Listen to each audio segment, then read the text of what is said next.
Chaque mot que vous dites, chaque pensée que vous nourrissez, chaque émotion que vous montrez et chaque centime que vous dépensez construit la personne que vous êtes.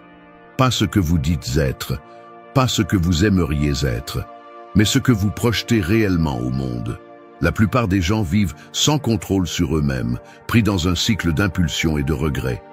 Ils parlent sans réfléchir, laissent leur esprit les intoxiquer, se noient dans des émotions faibles et gaspillent ce qu'ils ont sans mesurer les conséquences. Et quand le monde ne les respecte pas, ils s'indignent, comme si le respect était un cadeau et non quelque chose à gagner. La maîtrise de soi est ce qui sépare les forts des faibles. Il ne s'agit pas de talent, ni de chance, ni d'intelligence.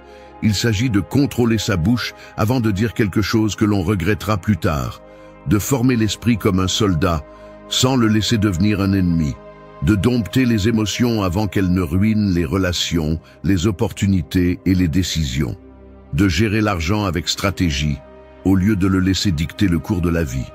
Ici, il n'y a pas de place pour les excuses ou le victimisme. Il ne s'agit pas de se sentir mieux, mais d'être meilleur. Et pour cela, le stoïcisme n'est pas seulement une philosophie, c'est une arme. Il n'est pas fait pour les rêveurs qui espèrent que le monde les traitera bien, mais pour ceux qui sont prêts à s'imposer face à la réalité et à prendre le contrôle. Ce qui suit n'est pas de la théorie, c'est de l'entraînement. Huguen, répétez mentalement comment vous réagiriez en cas de crise avant qu'elle ne se produise. Un soldat ne se met pas à aiguiser son épée lorsque l'ennemi est déjà à la porte. Un navigateur n'attend pas que la tempête le frappe pour apprendre à manœuvrer son bateau. Mais dans la vie, la plupart agissent ainsi, improvisant au milieu du chaos, espérant que l'adrénaline leur donne des réponses qu'ils n'ont jamais entraînées. Et ensuite, lorsqu'ils échouent, ils blâment la malchance. Le chaos ne respecte ni les plans ni les humeurs. Il ne demande pas si vous êtes prêt. Il apparaît simplement et balaye tout ce qui n'est pas solide. Et lorsque cela se produit, la différence entre quelqu'un de fort et quelqu'un de fragile est la préparation mentale. Il ne s'agit pas d'optimisme, ni de croire que tout passera. Il s'agit d'anticiper et d'entraîner l'esprit pour que, lorsque le feu arrive, la réaction ne soit pas la panique, mais la stratégie. La philosophie stoïcienne le rend clair. N'attendez pas que la vie soit facile. Ne supposez pas que tout ira bien. Au lieu de cela, répétez mentalement les scénarios qui pourraient se déstabiliser. Pensez aux insultes que vous pourriez recevoir, à la trahison de quelqu'un de proche, à l'échec d'un projet dans lequel vous avez mis tout votre effort. Imaginez que cela se produit, ressentez-le dans votre esprit et décidez, avant que cela n'arrive, comment vous allez réagir. Ne laissez pas la surprise dicter votre comportement. Si le coup arrive et que vous êtes prêt, c'est vous qui le contrôlerez, pas l'inverse. Les faibles attendent que la crise les frappe pour voir comment ils réagissent. Les forts ont déjà été là avant dans leur esprit des centaines de fois. Et lorsque la tempête arrive enfin, ils agissent avec le calme d'un chirurgien en pleine opération. Ils ne crient pas, ils ne paniquent pas, ils ne prennent pas de décisions stupides. Ils savent que le contrôle est le pouvoir, et le pouvoir ne s'improvise pas. Il se forme. Ce principe ne s'applique pas seulement en temps de crise, mais dans le contrôle de chaque aspect de la vie. Celui qui entraîne son esprit maîtrise ses paroles. Celui qui anticipe sa réaction évite d'exploser comme un enfant. Celui qui comprend les risques ne prend pas de décisions financières impulsives. Celui qui se voit sous pression avant qu'elle ne se produise développe une présence inébranlable qui impose le respect. Celui qui se prépare ne se plie jamais, et celui qui ne se plie jamais finit par dominer sa vie. 2. Élimine un mot de plainte de ton vocabulaire pour une semaine. Les mots ne sont pas seulement du bruit, ce sont des commandes qui façonnent ton état d'esprit et ton destin. Si tu parles comme une personne faible, tu penseras comme une personne faible, et tu agiras comme une personne faible. Et s'il y a quelque chose qui affaiblit plus que tout, c'est l'habitude de se plaindre. Les plaintes ne résolvent rien, ne te rendent pas plus fort, ne te rapprochent d'aucune solution. Elles ne servent qu'à une chose, justifier la médiocrité. La plainte est le refuge de ceux qui ont décidé d'abandonner sans l'admettre. C'est le cri silencieux de l'impuissance, une tentative pathétique de faire pitié au monde. Mais le monde ne fonctionne pas comme ça. Personne ne te respecte pour te plaindre. Personne n'admire celui qui passe sa vie à dire que tout est injuste, qu'il est fatigué, qu'il ne peut plus. La différence entre une personne forte et une personne faible ne réside pas dans ce qu'elle affronte, mais dans la manière dont elle répond. Et la première réponse qui définit le caractère est le langage. Si tu veux reprendre le contrôle de ta vie, commence par contrôler ce qui sort de ta bouche. Fais une expérience, choisis un mot de plainte et élimine-le pendant une semaine. Ne dis pas que quelque chose est impossible. Ne dis pas que tu ne peux pas. Ne dis pas que tu es fatigué. Ne dis pas que c'est injuste. À la place, remplace la plainte par l'action. Si quelque chose est difficile, affronte-le. Si quelque chose ne te plaît pas, change-le ou accepte-le sans drame. Si tu ressens le besoin de te plaindre, détends-toi. Respire, trouve une solution ou continue en silence. Cet exercice n'est pas symbolique, c'est une reprogrammation mentale. Parce que si tu ne peux même pas contrôler ce que tu dis, comment vas-tu contrôler autre chose dans ta vie? Les mots que tu choisis déterminent le niveau de respect que tu projettes. Parle comme quelqu'un qui est aux commandes, et peu à peu, tu commenceras à vivre comme tel. Les stoïciens le savaient bien. Se plaindre est une perte de temps et d'énergie. Ne gaspille pas de mots sur ce que tu ne peux pas changer. Ne nourris pas ton auto-apitoiement avec des phrases faibles. Parle avec la clarté et la détermination de quelqu'un qui n'a pas besoin de validation. Et observe comment, en changeant ton langage, ton attitude change aussi. Les plaintes sont comme des trous dans la coque d'un bateau. Chacune d'elles permet de diminuer un peu plus ton potentiel. Bouche la fuite, une semaine sans plainte, action en solitaire, et tu verras ce qui se passe quand tu décides que le seul langage autorisé dans ta vie est celui de la force et de la solution. 3. Écris tes soucis sur un papier et déchire-le à la fin de la journée. L'esprit est un champ de bataille. Chaque jour, des milliers de pensées le traversent comme des armées en guerre, certaines utiles, d'autres destructrices, mais la plupart ne sont que du bruit. Si tu ne les contrôles pas, elles te domineront. Elles te paralysent, te drainent de ton énergie, te plongent dans des soucis inutiles. Le pire, c'est que beaucoup d'entre elles ne sont même pas réelles. Ce sont des problèmes amplifiés par ton propre esprit, des scénarios catastrophiques qui n'arrivent jamais, des fantômes qui n'existent que parce que tu leur donnes du pouvoir. Si tu veux maîtriser ton esprit, tu dois apprendre à le vider. Et l'une des méthodes les plus efficaces est d'écrire. Pas dans une tentative poétique de se défouler, pas avec l'intention de le relire plus tard et de se vautrer dans sa propre misère. Écrire pour libérer, pour lâcher prise, pour comprendre que la plupart de ce qui te préoccupe est sans importance. Et ensuite, à la fin de la journée, le détruire. Prends une feuille de papier. Note chaque chose qui te ronge de l'intérieur.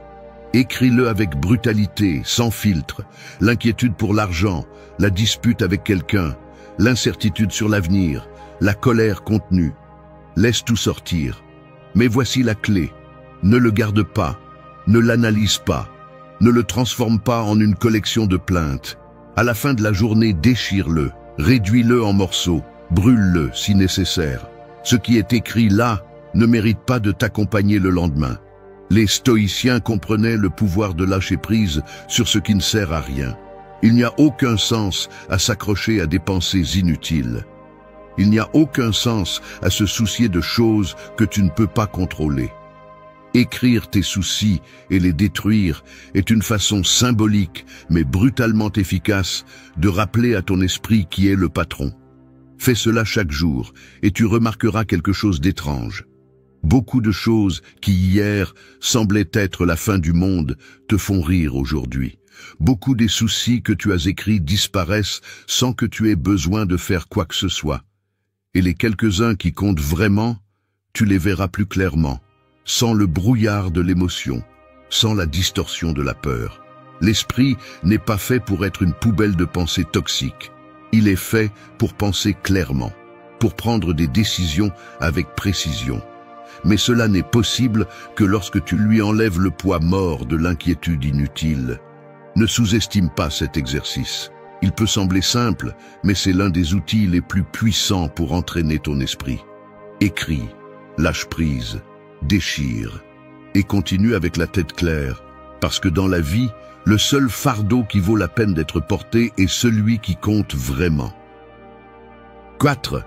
Imaginez qu'un sage stoïcien évalue chacune de vos décisions. Imaginez ceci, chaque fois que vous parlez, quelqu'un vous écoute. Chaque fois que vous pensez à prendre une décision, quelqu'un observe. Pas un ami, pas un membre de la famille, pas un inconnu dans la rue. Un sage stoïcien, quelqu'un qui ne se laisse pas emporter par des émotions faibles, qui ne cherche pas de validation, qui ne gaspille pas son temps en trivialité. Il est là, sans dire un mot, jugeant en silence chacune de vos actions. Oseriez-vous vous plaindre devant lui? Lui donneriez-vous des excuses sur pourquoi vous n'avez pas fait ce que vous deviez faire? Lui diriez-vous que vous ne pouviez pas contrôler votre caractère, que vous avez dépensé de l'argent en stupidité, que vous vous êtes laissé emporter par l'impulsion du moment? Non, parce que dans son monde, les mots ne valent rien s'ils ne sont pas soutenus par des actes. La plupart des gens vivent sans se remettre en question. Ils agissent par inertie. Ils disent la première chose qui leur vient à l'esprit. Ils dépensent sans réfléchir. Ils réagissent comme des enfants capricieux, comme si leur volonté était la seule loi qui existe. Mais quand vous mettez un filtre, quand vous imaginez que quelqu'un avec une véritable discipline et un autocontrôle vous observe, quelque chose change. Vous arrêtez d'agir comme un idiot impulsif et commencez à mesurer chaque mouvement. Ceci n'est pas un exercice pour prétendre être quelqu'un que vous n'êtes pas. C'est une méthode pour faire ressortir la meilleure version de vous-même. Demandez-vous, à chaque moment clé de la journée, qu'est-ce qu'un véritable stoïcien ferait à ma place? Un véritable stoïcien ne réagit pas avec colère lorsqu'on l'insulte. Il garde son calme et répond intelligemment ou ignore simplement la provocation. Un véritable stoïcien ne gaspille pas son argent en futilité pour impressionner les autres. Il utilise ses ressources avec sagesse, investit dans sa croissance, dans son indépendance. Un véritable stoïcien ne permet pas à ses émotions de le dominer. Il ne laisse pas la peur le paralyser, la colère le pousser à faire des bêtises, la paresse lui voler son temps. Vous avez deux options. Continuez à vivre comme si personne ne vous regardait, justifiant chaque erreur, agissant sans contrôle, ou imaginez que chaque pas que vous faites est observé par quelqu'un qui exige le meilleur de vous. Pas comme une punition, mais comme une norme. Le respect ne se mendie pas, il se gagne. Et pour le gagner, vous devez commencer à agir comme quelqu'un qui le mérite. Pas quand cela vous convient, pas quand vous vous sentez bien, mais toujours. À partir d'aujourd'hui, vivez comme si vous étiez sous le regard d'un sage. Et quand viendra le moment d'évaluer votre vie, assurez-vous que la réponse ne soit pas la honte. 5. En te levant, rappelle-toi que rien ne t'appartient vraiment. Lève-toi, regarde autour de toi, ta maison, tes vêtements, ton argent, même les personnes que tu aimes. Rien de tout cela n'est vraiment à toi. Tout ce que tu as est emprunté au temps, et à tout moment, on peut te le reprendre. C'est la vérité que la plupart préfèrent ignorer, mais plus tôt tu l'accepteras, plus fort tu seras. Le problème de croire que quelque chose t'appartient est que tu deviens faible par peur de le perdre. Tu t'accroches, tu t'obsèdes, et quand tu le perds, parce que tôt ou tard tu le feras, la douleur te déchire. Mais si chaque matin tu te rappelles que rien n'est permanent, tu cesses d'avoir peur. Et quand tu cesses d'avoir peur, tu te libères. Les stoïciens le pratiquaient tous les jours. Memento mori, rappelle-toi que tu vas mourir. Mais pas comme une idée déprimante, mais comme un rappel brutal que chaque possession, chaque relation, chaque moment est temporaire. Tu ne possèdes rien, pas même ton propre corps. Alors, au lieu de t'accrocher, tu apprends à vivre avec gratitude et sans peur. Pense à l'argent. Les gens vivent désespérément pour l'accumuler, pour le protéger, comme si le chiffre sur leur compte en banque définissait leur valeur. Mais l'argent va et vient. Il peut disparaître du jour au lendemain à cause d'une crise, d'un accident, d'une mauvaise décision. Si tu comprends qu'il n'a jamais vraiment été à toi, tu apprends à l'utiliser intelligemment au lieu d'être son esclave. Pense aux relations. Les gens entrent et sortent de ta vie. Certains amis s'éloignent, certains couples se séparent, certains membres de la famille meurent. Si tu t'accroches en croyant qu'ils seront toujours là, le coup sera brutal quand ils partiront. Mais si dès le début, tu acceptes que tout est éphémère, tu cesses de souffrir pour l'inévitable et tu commences à apprécier ce que tu as dans le présent sans peur de l'avenir. Pense à ton corps, à ta santé. Un jour, tu seras vieux, plus faible, plus lent. Peu importe combien d'entraînements tu fais, combien de régimes tu suis, le temps continue d'avancer. Cela signifie-t-il que tu dois abandonner? Non. Cela signifie que tu dois profiter de chaque seconde où tu as de la force, de la discipline et de la clarté mentale. Rien ne t'appartient. Tout ce que tu as aujourd'hui peut disparaître demain. As-tu peur? Bien, utilise-le comme carburant. Au lieu de vivre avec la peur de perdre, vis avec intensité et objectif. Utilise l'argent pour des choses qui comptent vraiment. Aime les gens sans t'obséder à les retenir. Entraîne ton corps parce que tu le peux, non pas parce que tu crois qu'il sera toujours le même. Si tu comprends cela, le monde ne pourra plus te contrôler. Et celui qui n'est contrôlé par rien est véritablement libre. 6. Fais une tâche désagréable comme si tu étais un moine accomplissant un rituel. La plupart des gens font le strict minimum pour éviter l'inconfort.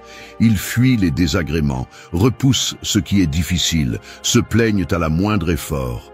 Mais ce qu'ils ne comprennent pas, c'est que la discipline ne naît pas du désir, mais de la maîtrise.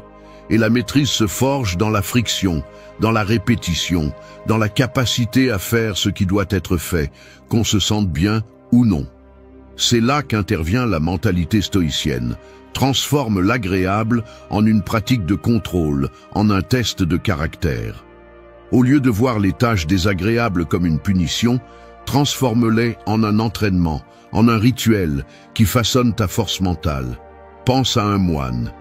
Il ne se lève pas à l'aube parce qu'il en a envie, il ne médite pas pendant des heures parce qu'il aime ça, il ne jeûne pas parce qu'il aime avoir faim.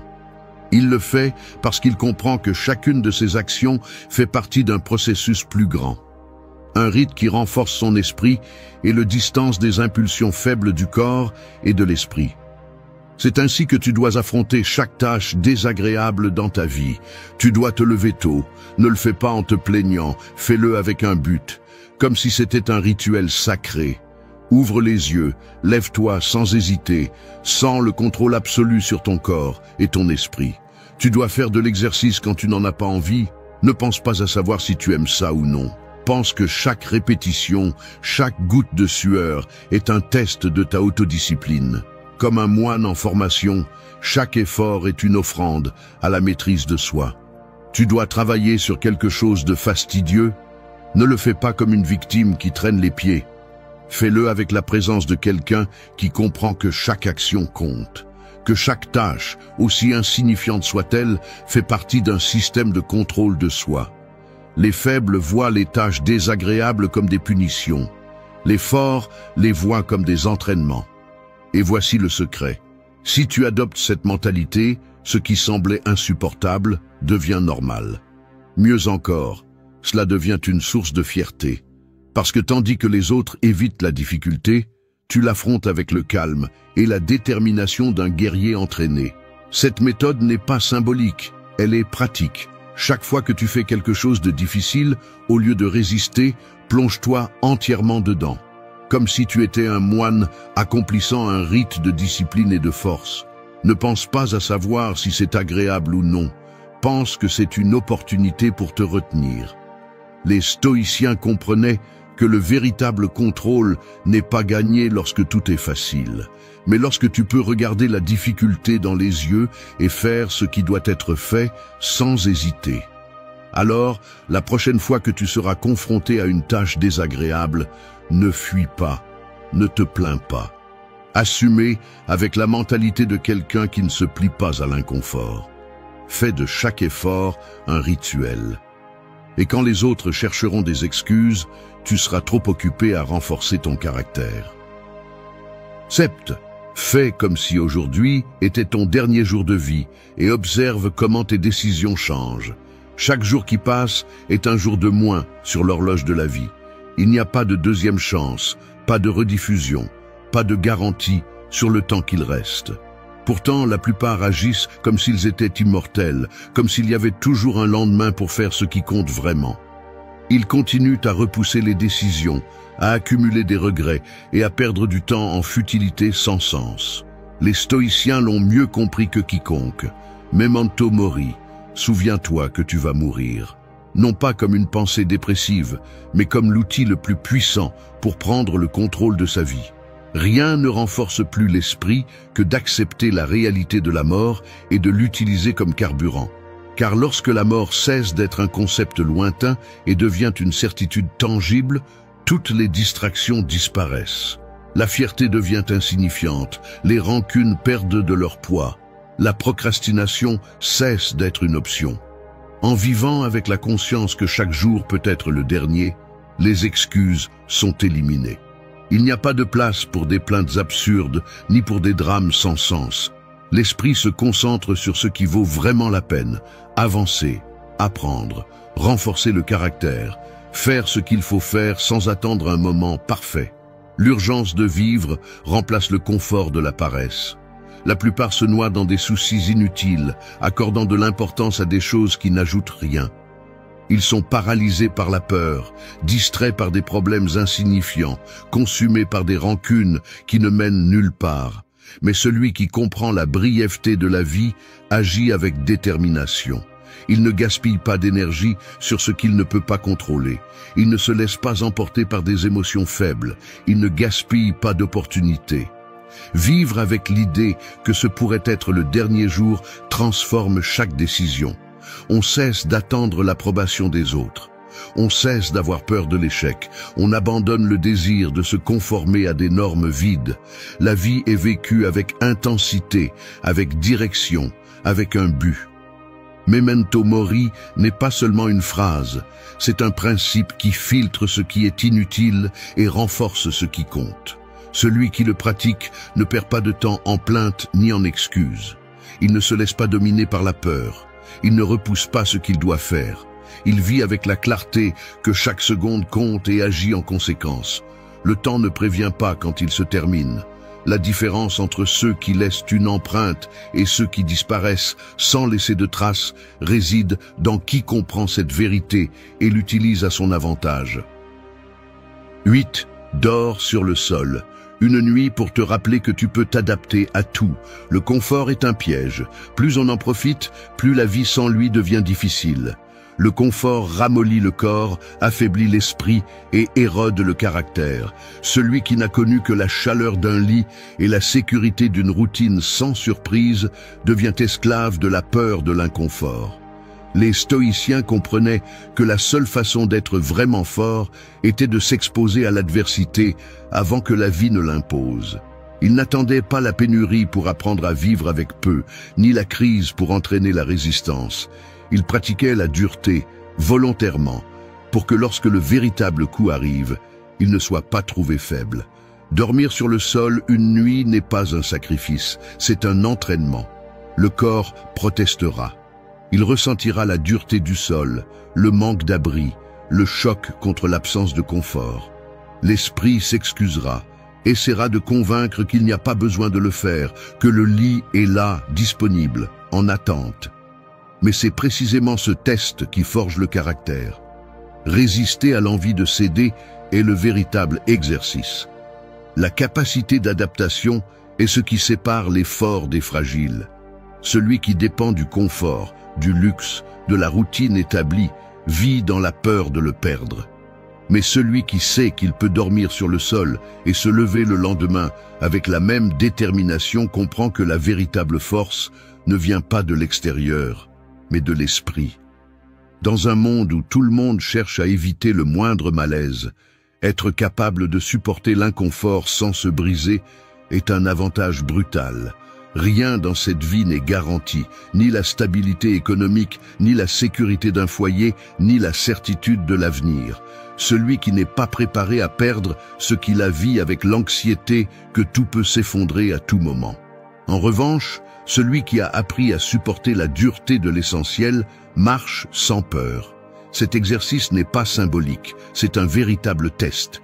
Dormir sur le sol une nuit signifie sortir de la bulle de confort, observer la réaction du corps, affronter la résistance de l'esprit et prendre le contrôle. Le lendemain, après l'avoir surmonté, le changement est évident. L'esprit se tient, la dépendance au confort se réduit et la confiance en sa propre résistance se renforce. Il ne s'agit pas de se priver pour souffrir, il s'agit d'entraîner la capacité d'adaptation, de rompre la dépendance au confort, de s'assurer que rien dans ce monde n'a le pouvoir d'affaiblir la volonté. La force naît dans l'inconfort, et seul celui qui le maîtrise peut se déplacer dans la vie avec une véritable liberté. 9. Écris une lettre d'adieu à ta version actuelle et lis-la dans un an. La personne que tu es aujourd'hui ne devrait pas être la même dans un an. Rester le même signifie que tu as stagné, que tu as gaspillé 365 jours en excuses et en manque d'action. L'évolution n'est pas optionnelle. Soit tu avances, soit tu restes en arrière, regardant comment les autres prennent le contrôle pendant que tu restes coincé dans les mêmes cycles de toujours. Écrire une lettre d'adieu à ta version actuelle n'est pas un simple exercice de réflexion. C'est un acte de clôture, une coupure définitive avec la médiocrité, avec les habitudes faibles, avec les routines qui te maintiennent au même endroit. Ce n'est pas un message de nostalgie, mais un adieu sans remords. Prends du papier et un crayon. Écris avec brutalité, sans filtre. Reconnais tes faiblesses. Identifie les excuses que tu as utilisées pour justifier ton manque de discipline. Souligne les erreurs que tu as répétées encore et encore. Ne sucre pas les choses. Sois impitoyable avec la version de toi qui aujourd'hui n'est pas à la hauteur. Il ne s'agit pas seulement de ce que tu laisses derrière toi, mais de ce que tu espères voir à l'avenir. Définis qui tu dois être dans un an. Plus fort, plus sage, plus discipliné. Avec de meilleures décisions, avec un contrôle absolu sur ton esprit, ton corps, ton argent. N'écris pas de promesses vides, écris des engagements fermes. Ne rédige pas des souhaits, décris des faits comme s'ils étaient déjà accomplis. Garde la lettre, ne la lis pas avant le temps. Laisse-la dans un endroit où tu ne la verras pas tous les jours, où elle ne deviendra pas un simple rappel sans poids. Un an plus tard, ouvre-la et fais face à la vérité. Là seront les mots que tu as écrits, attendant une réponse claire. As-tu fait ce que tu as dit que tu ferais, ou es-tu toujours le même? Il n'y a rien de plus humiliant que de réaliser que le temps a passé et que tout est resté le même. Il n'y a pas de pire défaite que de constater que les promesses faites à soi-même n'étaient que des mots vides. Mais il n'y a pas non plus de plus grande satisfaction que de lire cette lettre et de voir que tu as tenu, que tu as dépassé qui tu étais, que tu as laissé derrière toi ce qui devait rester dans le passé. Les changements réels ne se produisent pas dans l'esprit, ils se produisent dans les actions quotidiennes. La lettre n'est pas magique, elle ne change rien par elle-même. Ce n'est qu'un miroir qui montre ce que tu étais et ce que tu aurais pu être. La différence est marquée par celui qui ose écrire sans pitié et surtout par celui qui a le courage de faire face à sa propre vérité un an plus tard. Il n'y a aucune raison de rester la même personne.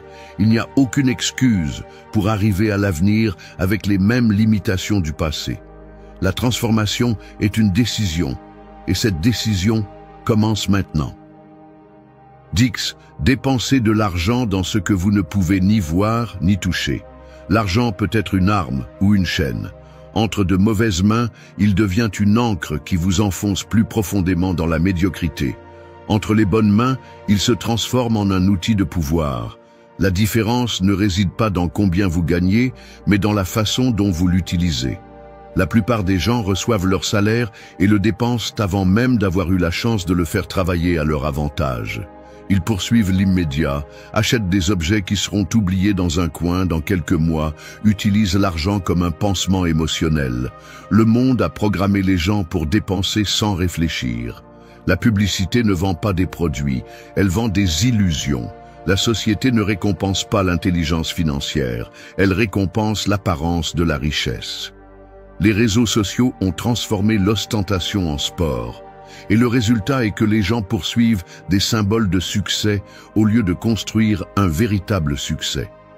Peu importe combien d'argent passe entre leurs mains, ils finiront toujours de la même façon, pris dans le cycle de gagner et de dépenser sans but. Mais l'argent bien dirigé a le pouvoir de changer une vie. Il ne s'agit pas de l'accumuler de manière obsessionnelle, ni de vivre dans la peur de le dépenser. Il s'agit de l'utiliser dans ce que l'on ne peut ni voir ni toucher, dans ce qui ne disparaît pas avec le temps, dans ce qui construit une version de vous-même plus forte, plus capable et plus libre. Dépensez dans la connaissance. Un livre, un cours, un mentorat. Il n'y a pas d'investissement plus puissant que celui que l'on fait dans l'esprit. La différence entre quelqu'un qui avance et quelqu'un qui stagne réside presque toujours dans ce qu'ils savent. Alors que certains dépensent dans des plaisirs éphémères, d'autres investissent dans des informations qui leur ouvriront plus de portes à l'avenir. Dépensez dans les expériences. Quelque chose qui défie votre esprit et votre corps. Quelque chose qui vous sort de la routine. Les objets perdent de la valeur avec le temps, mais une expérience bien choisie peut redéfinir qui vous êtes. Un voyage, une compétition, un défi personnel, n'importe quoi qui vous fait sortir de votre bulle. Dépensez dans votre avenir, investissez dans ce qui vous donnera plus d'options, plus de liberté. Apprenez à faire travailler l'argent pour vous, au lieu de passer toute votre vie à travailler pour lui. La plupart des gens restent pris dans le cycle de survie mois après mois, mais ceux qui maîtrisent cela construisent une réalité où ils ne dépendent de personne. Le respect ne se gagne pas avec des biens matériels. Il se gagne avec la capacité de contrôler son propre destin.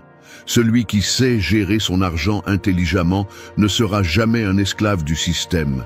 Il ne sera jamais obligé de vendre son temps au plus offrant. Dépensez dans ce que vous ne pouvez ni voir ni toucher, car c'est là que se trouve le véritable pouvoir. La différence entre celui qui a le contrôle sur sa vie et celui qui ne l'a pas réside dans la façon dont il utilise son argent. Et celui qui maîtrise son argent maîtrise son destin. Merci d'être resté jusqu'à la fin de la vidéo. Si vous avez tout vu, commentez « Je suis stoïcien » comme notre signe secret, indiquant que vous êtes un véritable apprenant du stoïcisme. N'oubliez pas de vous abonner et de liker la vidéo si elle vous a plu. Rendez-vous dans la prochaine vidéo et rappelez-vous, continuez à cultiver votre esprit stoïque.